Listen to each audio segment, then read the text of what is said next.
और अब खबरें तफसील से। अनंतनाग के लाल चौक इलाके में मिलिटेंटों ने आज डीसी ऑफिस के करीब एक ग्रेनेड फेंका। वो डीसी दफ्तर के गेट के करीब जोरदार धमाके के साथ फट गया।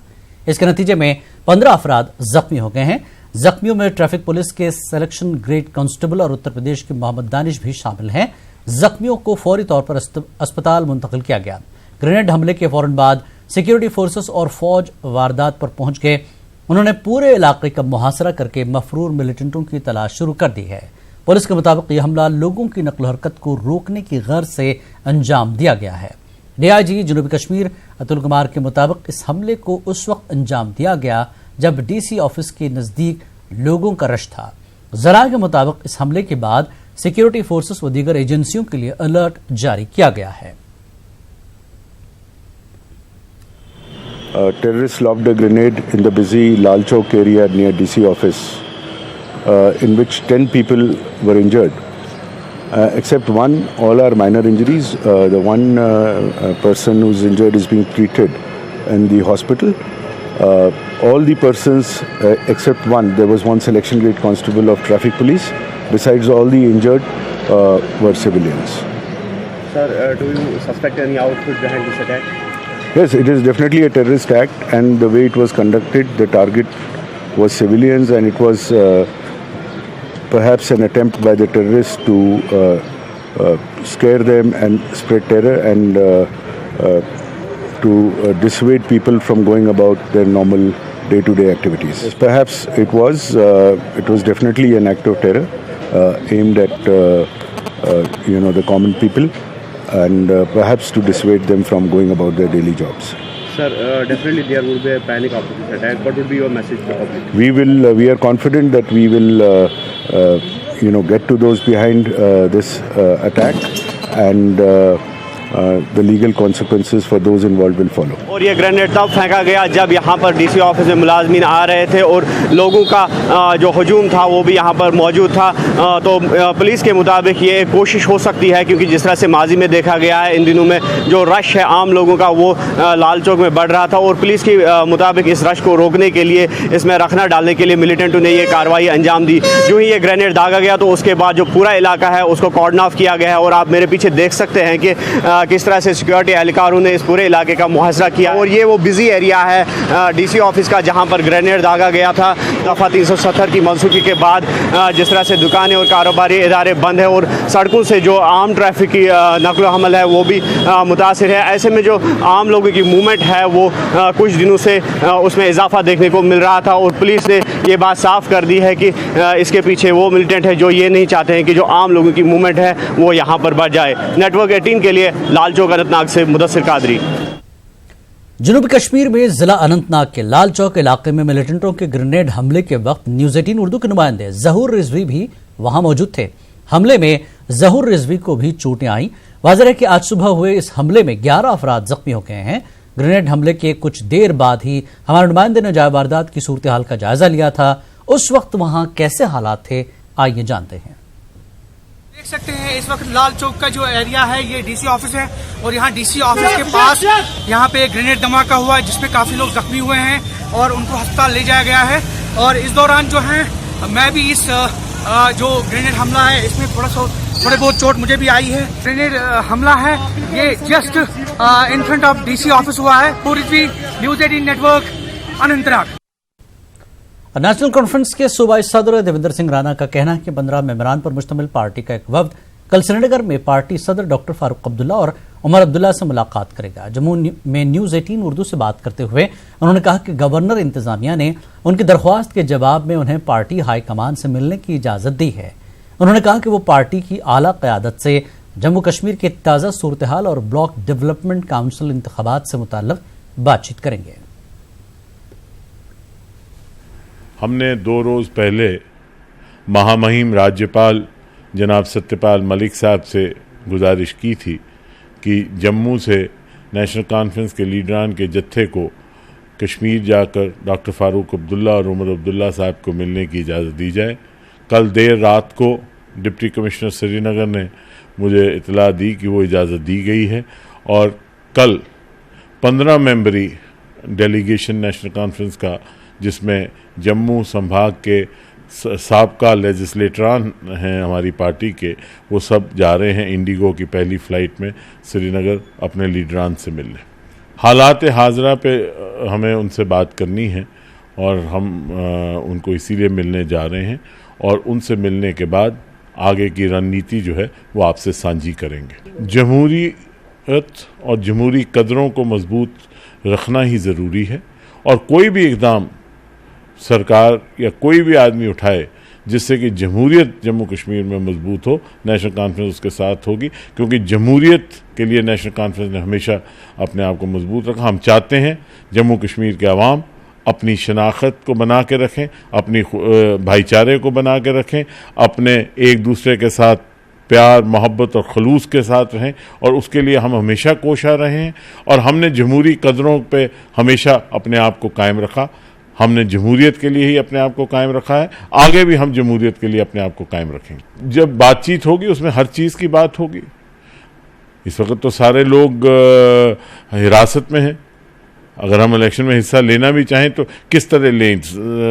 हमारे तो सारे कायदीन जो हैं वो और लीडर्स भी हिरासत में हैं। 9 तारीख तो आखिरी तारीख है, लेकिन हम जाएंगे। ये भी मसला जो है उनसे बातचीत में आएगा। और क्या जो मेन फोकस रहेगा?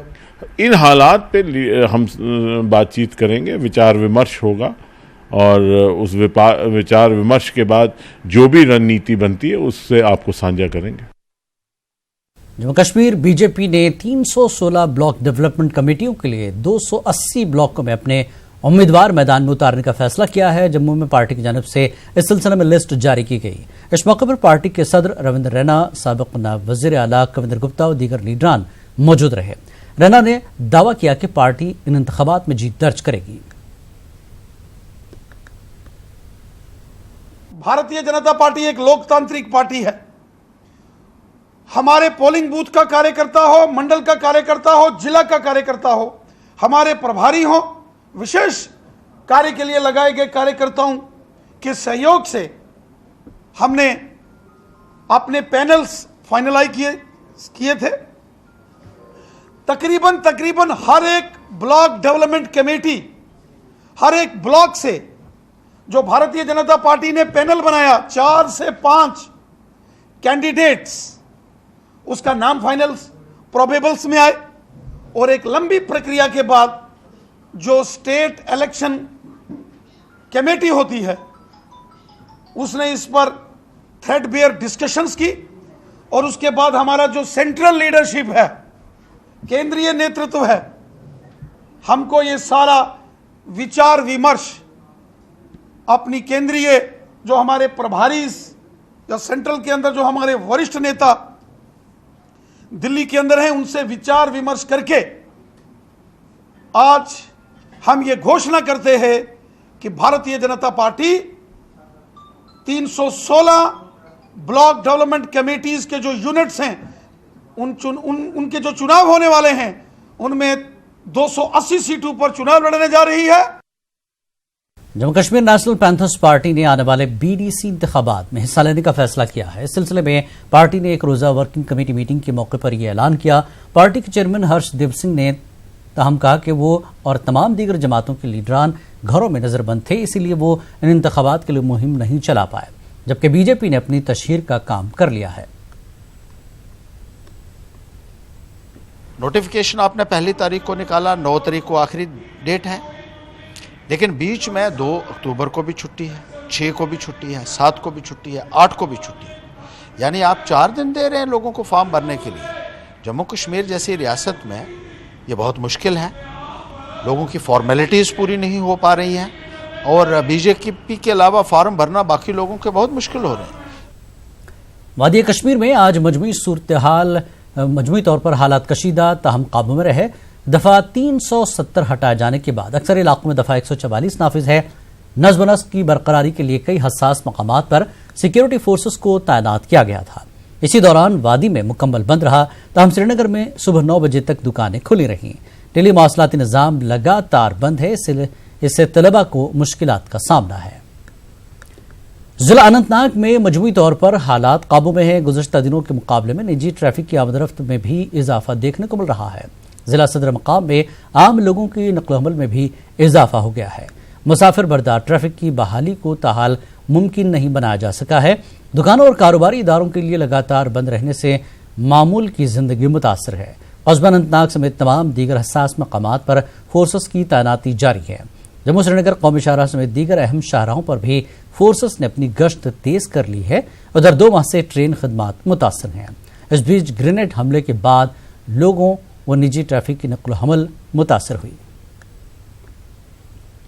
जिला कुलगाम में आज भी बंद रहा। दुकानें और कारोबारी इदारे मुसलसल बंद हैं। निजी गाड़ियों की नकल हमल जारी है।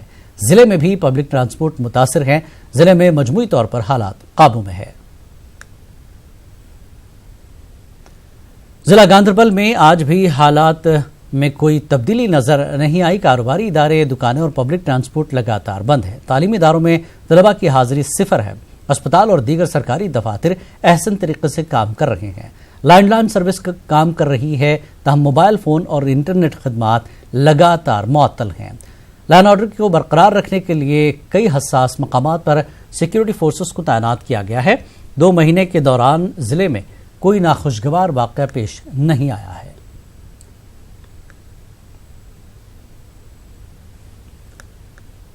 यूथ ऑल इंडिया कश्मीरी समाज ने मरकजी सरकार से मुतालबा किया कि कश्मीरी पंडितों की वापसी और बाज़ाबातकारी के लिए एक रोड मैप लेकर आए। तंजीम की जानिब से ये मांग जम्मू में एक रोज़ा सेमिनार के दौरान रखी गई। मीडिया से बात करते हुए तंजीम के सदर आर.के. भट्ट ने कहा कि उन्हें मरकजी हुकूमत से काफ़ी उम्मीदें वाबस्ता हैं। उन्होंने कश्मीरी पंडितों को सियासी तौर पर बाख्तियार बनाने की भी मांग की। दिन एक सम्मेलन चला। इस सम्मेलन के माध्यम में हमारी इस बात पर चर्चा हुई कि धारा 370 के बाद कश्मीरी पंडित की वापसी कैसी होनी चाहिए और किस तरीके से होनी चाहिए। इसके लिए हमने ग्रास रूट लेवल वर्कर्स को इनवाइट किया था। उनके साथ काफ़ी बहस हुई पूरा दिन पे, और ये हमने तय किया कि कश्मीरी पंडित वापस जाना चाहता है, जल्दी जाना चाहता है, इसलिए भारत सरकार को इसके लिए जल्दी से जल्दी कदम उठाना चाहिए। जो रिऑर्गेनाइजेशन की बात हो रही है 31 अक्टूबर से, हम ये उम्मीद करते हैं कि भारत सरकार ने कश्मीरी पंडित वापसी के लिए ज़रूर ऐसी कुछ चीज़ें रखी होगी जिससे हम पॉलिटिकली भी एम्पावर होंगे, इकोनॉमिकली एम्पावर होंगे, और जो हमारे वहाँ पे श्राइन्स है वो दोबारा से रेस्टोर हो जाएंगे। वादी कश्मीर में नामसाइद हालात की वजह से जिंदगी का हर शोबा मुतासर हुआ है। इन्हीं में एक दस्तकारी का शोबा है जो मौजूदा हालात की वजह से बुरी तरह मुतासर हो गया। लगातार टेलीमवासलाती निज़ाम बंद रहने से इस सनत को भारी खसारा उठाना पड़ा। माहिरीन ने खबरदार किया है कि आने वाले दिनों में बेरोजगारी में बेतहाशा इजाफा हो सकता है। पेश है हमारे चीफ रिपोर्टर परवेज भट्ट की ये रिपोर्ट। दफा 370 और 35A को हटाए हुए 2 महीने गुजर चुके हैं, ताहम वादी में हालात लगातार कशीदा हैं और इसकी वजह से तकरीबन जिंदगी का हर शोबा मुतासिर हुआ है। इनमें दस्तकारी का शोबा काबिल जिक्र है। वादी कश्मीर दुनिया भर में हाथ से बनी शालों, पेपरमाशी, लकड़ी साजी, कालीन बाफी और भी कई दीगर अशिया के लिए मशहूर है। दुनिया भर से लोग इंटरनेट के जरिए अपने ऑर्डर देते थे। इससे वादी में दस्तकारी सनत अपने उरूज पर थी। ताहम टेली मवासलाती निज़ाम मुसलसल बंद रहने से इस साल तकरीबन 50% अशिया एक्सपोर्ट होने से रह जाएगी। ताहम मुतालिका शोबे से जुड़े माहिरीन का मानना है कि मौजूदा सीजन में बैरून मुमालिक से इन अशिया के लिए खूब ऑर्डर मौसूल होते थे। टेली मवासलात बंद रहने की वजह से बाहर के खरीदार यहाँ के दस्तकारों से राब्ता ही नहीं कर पा रहे हैं। हमारा हैंडीक्राफ्ट और कारपेट इंडस्ट्री जो है मेन था, हमारा एक्सपोर्ट ओरिएंटेड इंडस्ट्री थी। 1,500 से 2,000 करोड़ तक इन्होंने टच किया है। अभी आप देखिए, हमारी एक calculation being exporter my self, हमारी कैलकुलेशन के हिसाब से 50% डाउन होगा इस बार। बायर्स होते हैं उनके साथ राब्ता में रहते हैं ताकि न्यू ईयर और क्रिसमस ईव पे जो भी ऑर्डर्स हैं उनको इम्प्लीमेंट करके वो एक्सपोर्ट करते हैं। मगर आज के डेट में जब ना उनके they are not in touch with any buyers throughout the world, क्योंकि इंटरनेट चलता नहीं है। तो इसका मतलब है कि जो हमारे बायर्स बाहर बैठे हैं उनको ऑलरेडी पता है कि रीजन डिस्टर्ब्ड है। दे फील कि उनका ऑर्डर जो है वो भी सर्व नहीं होगा न्यू ईयर क्रिसमस। तो उन्होंने क्या किया है कि मैक्सिमम ऑर्डर्स उन्होंने दूसरे रीजन्स में डाइवर्ट कर दिए। Almost 50,000 people are getting jobless immediately. And then handicraft में लाखों लोग, आपको टूरिज्म में लाखों लोग जुड़े हैं। दस्तकारी की सनत को हर साल 2000 करोड़ से ज्यादा की कमाई होती है और इस सनत के जरिए 50,000 से ज्यादा दस्तकार और ताजिर अपनी रोजी रोटी कमाते हैं। इन दस्तकारों की रोजी रोटी का इन्हिसार इसी सनत पर है। अपने अहले खाना की किफालत के लिए ये सनत इन अफराद के लिए वाहिद जरिया है।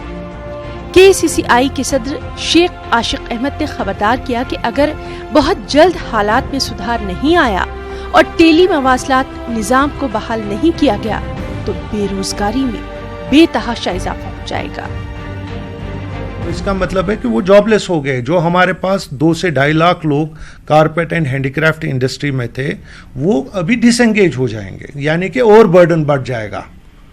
इसका एंगेजमेंट जो थी वो भी अभी डिसएंगेजमेंट हो जाएगी। और देख लीजिए, अभी इतने इवेंट्स थे वो भी चले गए। कश्मीर चैम्बर ऑफ कॉमर्स ने इंटरनेशनल इवेंट्स में पार्टिसिपेशन किया। जब हम लोगों ने हालांकि हमने पेमेंट भी भेजी थी मगर पार्टिसिपेशन नहीं कर पाए। हमारे जो मेंबर्स थे वो बेचारे कर ही नहीं पाए, जब कोई कम्युनिकेशन नहीं था, कांटेक्ट गैप था, नहीं कर पाए। नामसाइद हालात की वजह से न सिर्फ दस्तकारी की सनत मुतासिर हुई बल्कि इसकी वजह से तकरीबन जिंदगी का हर शोबा मुतासिर हुआ है। इन हालात की वजह से मुतासिर हुए लोगों को उम्मीद है कि हालात में जल्द ही बेहतरी आएगी और वो भी अपनी रोजी रोटी अमन सुकून से कमा सकेंगे। न्यूज़ 18 उर्दू के लिए श्रीनगर से परवेज भट्ट की रिपोर्ट। दफा 370 हटाने की वजह से जम्मू कश्मीर में सयाहत का शोबा काफी मुतासर हुआ है, लेकिन इन हालात में भी एडवेंचर बाइकर्स कश्मीर के रास्ते लह जा रहे हैं। पेशे की रिपोर्ट। जम्मू कश्मीर और लद्दाख को कुदरत ने बेपनाह हुस्न। हाँ, एक तरफ ये खिता सयाहत के एतबार से काफी जरखेज है, वहीं एडवेंचर टूरिज्म के भी काफी मौके मौजूद हैं। चंद बरसों से लेह में बाइकिंग का रुझान बढ़ गया है। मुल्क की कई रियासतों से लोग बाइक्स पर पहाड़ों और वादियों को सर करते हुए लेह जाते हैं। ये लोग कश्मीर से होते हुए ये सफर तय करते हैं।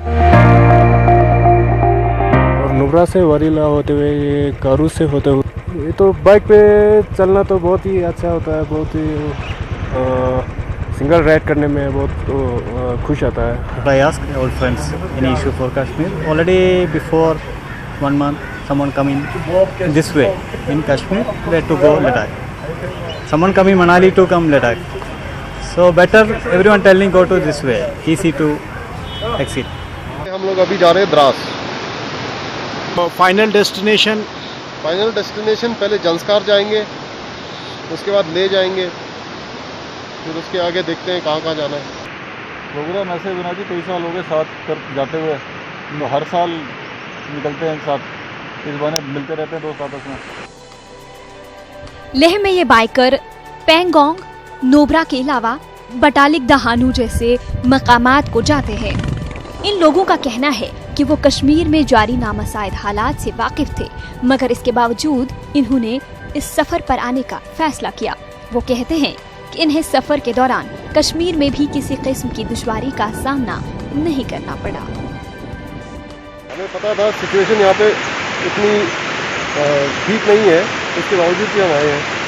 लोग तो अच्छे हैं यहाँ पे, कोई डिफरेंट नहीं, नॉर्मल था, सब बढ़िया, कोई दिक्कत नहीं है। Nothing. Yesterday night around 10:30 I reached here.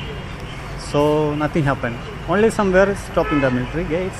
They're asking where are you from? Why you come here? I say like this. I'm traveler. I'm from to Kerala. I'm going to Ladakh. Okay.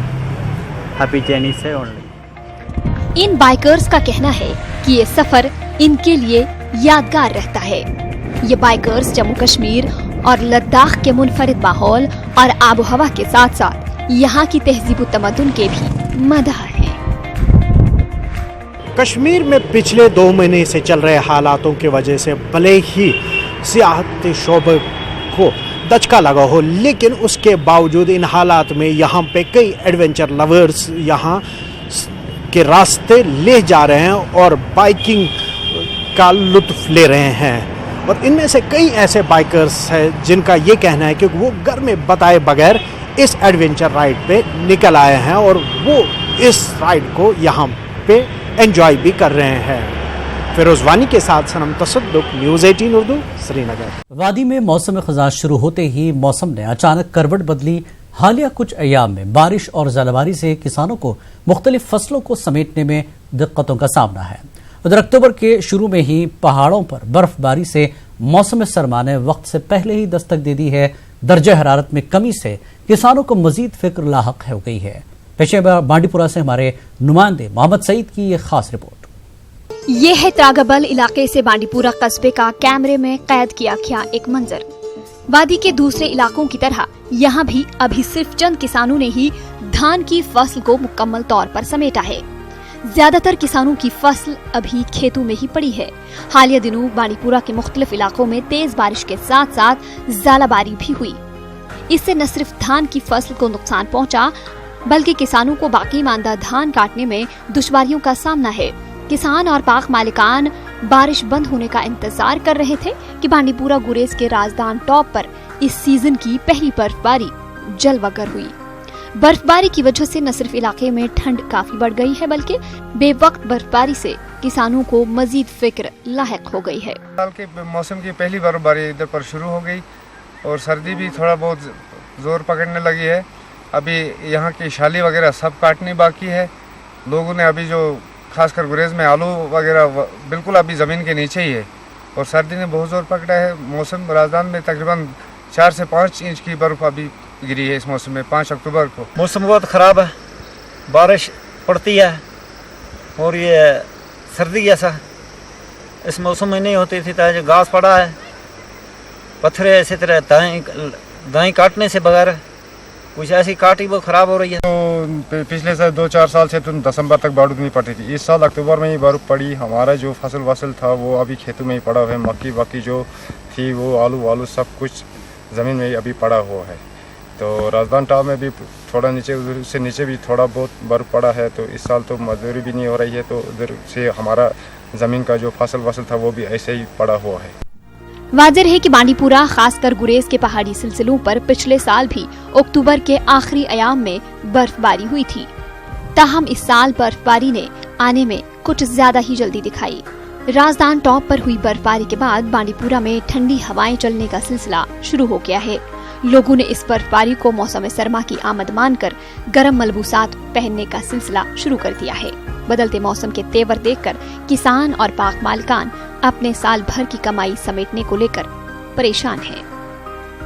अक्टूबर महीने का पहला हफ्ता और इस वक्त हम राजधान top गुरेज में मौजूद हैं, जहां पे दौरान शब से हल्की बर्फबारी का सिलसिला जारी है। इस बर्फबारी की वजह से जहां बांडीपुरा में सर्दी की शिद्दत बढ़ गई है, वहीं किसान इस बात को लेकर परेशान है क्योंकि उन्होंने अभी धान या जो सेब की फसल है इसको अभी पूरी तरह से समेटा नहीं है। नेटवर्क 18 के लिए राजधान टॉप गुरेज से मैं हूं मोहम्मद सईद। इंसानी आबादी में जंगली जानवरों का नमूदार होना तशवीशनाक भी है और लम्हे फिक्रिया भी। गुलमर्ग और बीरवा रेंज में कई माह में दर्जन भर लोग रीछ और तेंदुए के हमले के शिकार हो गए हैं।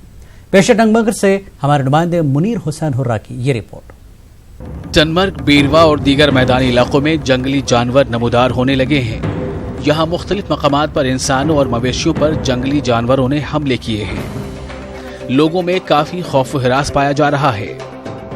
पिछले कई महीनों के अंदर गुलमर्ग और बीरवा के मुख्तलिफ इलाकों में दर्जन भर लोगों को रीछ, तेंदुओं और दीगर जंगली जानवरों ने जख्मी कर दिया है। बीरवा के आरवा, बदरन मागाम, रटसुन मागाम, कुंजर के गोयगाम, टुनमर्ग के माहीन, कोटीपुरा और फिरोजपुरा के अलावा कई और इलाकों में दिन दहाड़े रीछ, तेंदुओं और कुत्तों ने लोगों पर हमले करके इन्हें शदीद तौर पर जख्मी कर दिया है। इनमें से कई अफराद हमेशा के लिए माजूर बन गए हैं। बस पकान और घर कुन वापस तो वोतुस टंगमर्ग नज़दीक वोतुस बह टंगमर्ग वोतुस बह थोड़ा बहुत तो अत कोर मे अम सन हमल पे मे पे लज मित सज लज कम से कम 8-10 मिनटन दब पता आम गाँव वाल मे तुल शोर तो खोलोस बह यमो टंगमर्ग तान हस्पताल। जंगली जानवरों का ज्यादातर खौफ जंगलात से मुत्तसिल इलाकों में पाया जा रहा है, मगर अब मैदानी इलाकों में भी ये जानवर नमूदार हो रहे हैं। लोग अब खेतों और बागात में जाने से खौफ महसूस कर रहे हैं। वायर मन बाहर बेचान वायर गाँवस नजदीक ये गाँवस मन नचान तो दवा खाप तो सुह तचान गवर्नमेंटस कर अपील कि अहलकार यहन तिम यीन तिमन रटन बहरान कुछ जाए गसनस। लोगों का कहना है कि ये जंगली जानवर न सिर्फ इंसानों और मवेशियों पर हमले करते हैं बल्कि फसलों को भी शदीद नुकसान पहुंचाते हैं। लोगों ने टनमर्ग और बेरवा में महकमे वाइल्ड लाइफ के मुलाजमीन पर अपने फराइज खुशअस्लूबी के साथ अंजाम न देने का इल्जाम लगाया है। यहाँ जंगली जानवर दिन रात चलते हैं। गवर्नमेंट जो इनका ये दफ्तर है टंगमर्ग में, वो वहाँ हाजिर भी नहीं रहते हैं। हमें परसों इन्होंने एक गाय खाई गरीब की, कम से कम 40-50 हज़ार रुपए की, घोड़े 2-4 जख्मी की और 2-4 आदमियों को जख्मी किया। जंगली जानवर तकरीबन वो प्रत वरियस वसान वसान खसान रोजान तो गुजारिश कर कि निभाइन पन रेस्पॉन्सिबिलिटी कम फर्ज सह निभाइन ठीक पे अगर वस तुम सात पज बर वक्त तमें साथ कार्रवाई कर ताकि इंसान जू हेकन जाय गसित कहीं। न्यूज 18 ने जब महकमे वाइल्ड लाइफ के एक अफसर से इस सिलसिले में बात की तो उन्होंने कहा कि सरकारी गाड़ी न होने की वजह से मुलाजमीन को मुश्किलात का सामना करना पड़ता है। वारदात हुए हैं इस सीज़न में यहाँ गुलमर्ग रेंज में मार्च से आज तक। कुछ लेपर्ड्स की वजह से हुए हैं, कुछ बियर्स की वजह से हुए हैं। हमारे पास ट्रांसपोर्ट अवेलेबल नहीं है, हमें ट्रांसपोर्ट लोकल्स में ढूंढना पड़ता है।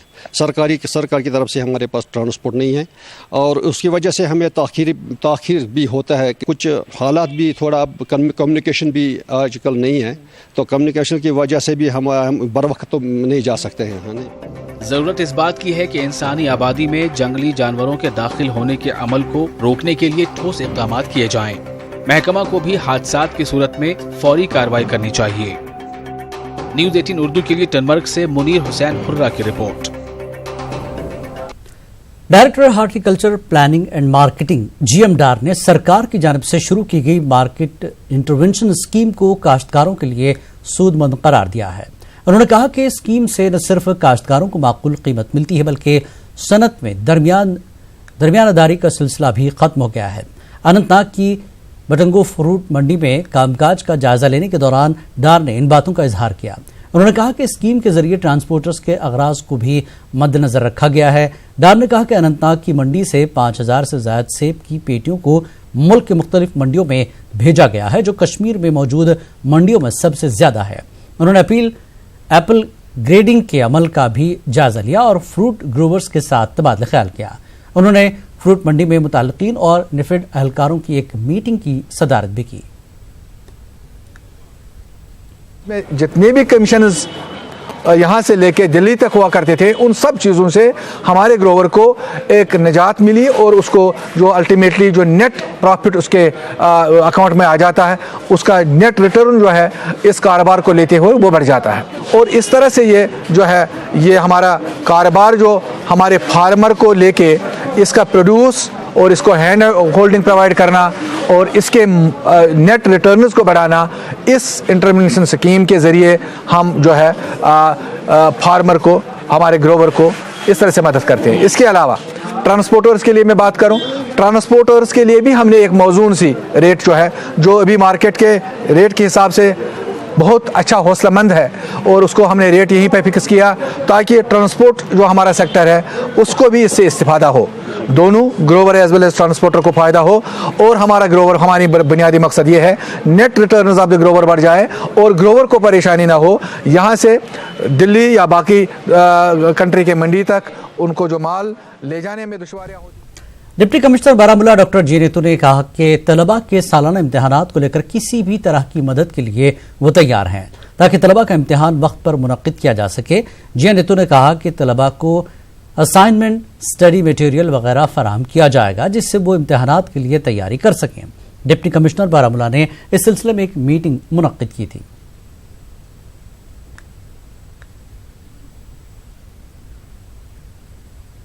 गवर्नमेंट ने पहले ही डिसीजन लिया हुआ है कि जो हमारे एनुअल एग्ज़ाम्स जो है वो टाइम पे होंगे और बच्चों को हर तरह की जो है वो गाइडेंस मिले, बच्चों को प्रॉपरली जो है स्कूलों में मटेरियल मिले और टीचर्स के साथ बाकायदा उनका रब्ता रहे।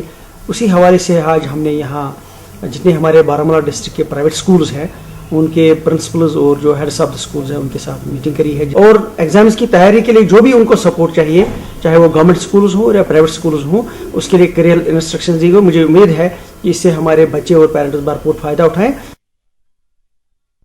कुलगाम के डीसी शौकत एजाज भट्ट ने जिले में महकमे ICDS में जारी कामकाज का जायजा लेने की गर्ज से एक मीटिंग का इनेकाद किया।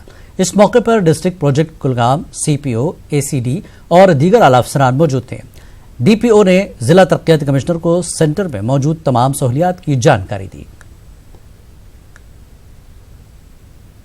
गांधरबल में मोटर व्हीकल महकमे की जानिब से 30वें रोड सेफ्टी वीक के सिलसिले में एक बेदारी कैंप का इनेकाद किया गया। ये कैंप मेन अक्टराई पोस्ट पर मुनक्किद किया गया। इस बेदारी कैंप के दौरान ड्राइवर्स, कंडक्टर्स और आम लोगों को ट्रांसपोर्ट कवानीन और सेफ्टी के बारे में जानकारी फराहम की गई। इस मौके पर ट्रांसपोर्ट महकमे के अफसरान भी मौजूद रहे।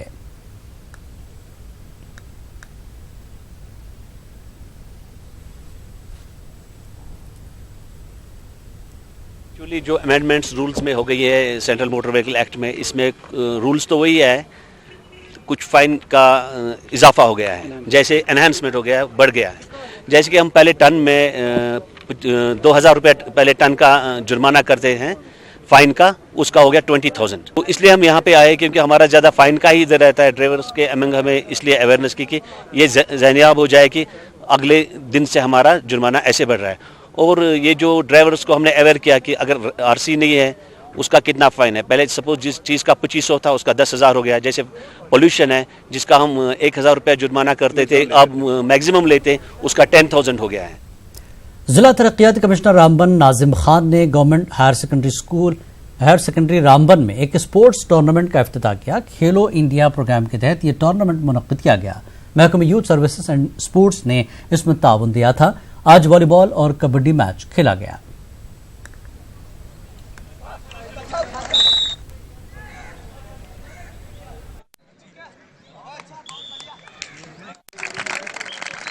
इस वक्त रामबन डिस्ट्रिक्ट के यूनिक पोजीशन है दैट डिमांड बाकी चीज़ों की ज़्यादा है। Sports is something which is not in the front but we are trying to bring it now. We would like that in future Ramban में भी उतना ही इंफ्रास्ट्रक्चर स्पोर्ट्स में लगाया जाए so that the national level players and players who have the talent can come forward and they should have the facilities in order to become competent at the national.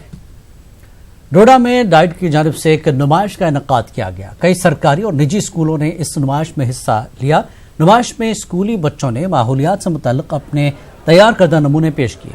इस नुमाइश में तकरीबन 264 नमूने रखे गए थे। DC डोडा डॉक्टर सागर ने इस साइंसी नुमाइश का इफ्तिताह किया।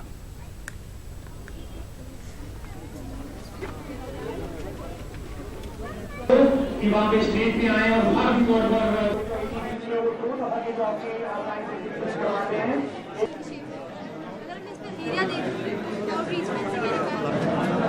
जो मॉडल हमने आज का बनाया वो ऑर्गेनिक फार्मिंग पे बेस्ड है। उसका यही मेन मकसद है कि हम ज़्यादातर मतलब केमिकल्स और फर्टिलाइजर्स का यूज़ ना करें, मतलब कि जिससे हमारी सॉइल की फर्टिलिटी जो है वो डिग्रेड हो रही है।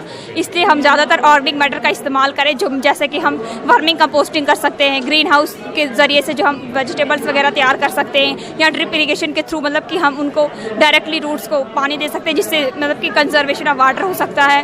हमने जो ये मॉडल जो तैयार किया हुआ है वो इन्वायरमेंट के बेसिस पर तैयार किया हुआ है, जो कि टुडे मोस्ट रेलिवेंट टॉपिक है और हमें ये मुद्दा उठाना चाहिए क्योंकि इन्वायरमेंट जो है आज हमारा डेंजर में है, बहुत ही डेंजर में। आज हम न्यूज़ देखते हैं बिहार में हालत क्या है, यूपी में हालत क्या है, ख़राब हो रही है, फ्लड्स आ रहे हैं, वो हम ह्यूमन बीइंग जो है उसके लिए रिस्पॉन्सिबल है।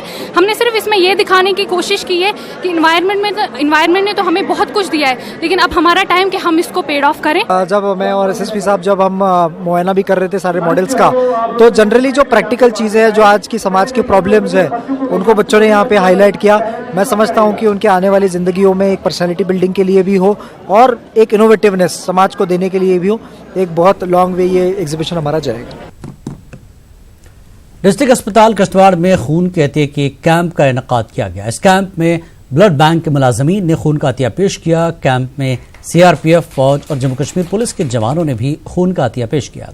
इस कैंप का मकसद ब्लड बैंक में खून की कमी को पूरा करना था ताकि हंगामी हालात में जरूरतमंद मरीजों को बर वक्त मदद फराहम की जा सके।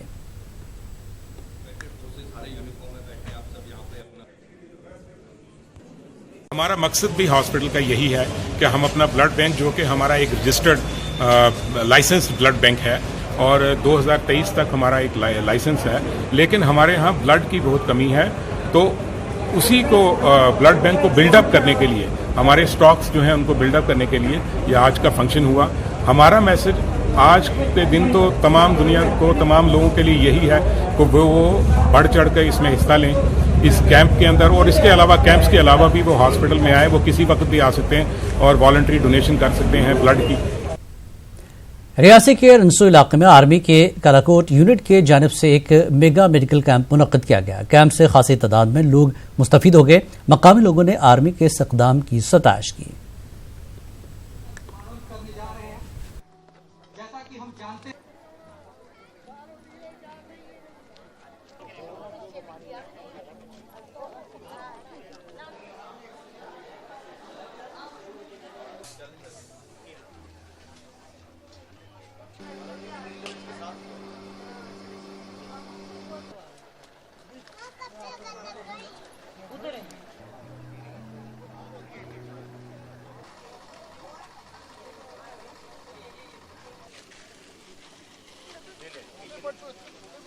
यहाँ पर बड़े अच्छे अच्छे डॉक्टर आए हुए हैं और इन्होंने पहली बार, मतलब सभी लोग हमारे नहीं जा पाते थे जम्मू तक, पौनी में भी इतना हमारा स्टाफ नहीं है, जम्मू तक कहाँ पहुँच पाएंगे। और जहाँ से दिल्ली से कोई डॉक्टर मंगाए हुए हैं और अच्छे अच्छे हॉस्पिटलों से आए हुए हैं, बहुत बढ़िया ट्रीटमेंट किया। हम बहुत शुक्रगुजार हैं इन सेना का। इसमें हर एक विशेषज्ञ यहाँ मौजूद हो, चाहे वो आँख का डॉक्टर हो, लेडीज डॉक्टर हो, दांत का डॉक्टर हो, आँख नाक गले का डॉक्टर हो, तो तमाम आज यहाँ मौजूद है, जिससे कि यहाँ का जो लोकल आवाम है, जिसे आज तक ये सुविधा प्राप्त नहीं हुई है, उसको निःशुल्क पहली बात तो जांच किया जाए। तमाम हर प्रकार की यहाँ मशीन मौजूद है, ईसीजी, अल्ट्रासाउंड, तमाम मशीनें मौजूद है, उनका चेकअप किया जाए। उसके बाद डॉक्टर उनको जांच करें और हिसाब के अनुसार, ज़रूरत के अनुसार उनको दवाइयों का वितरण करें।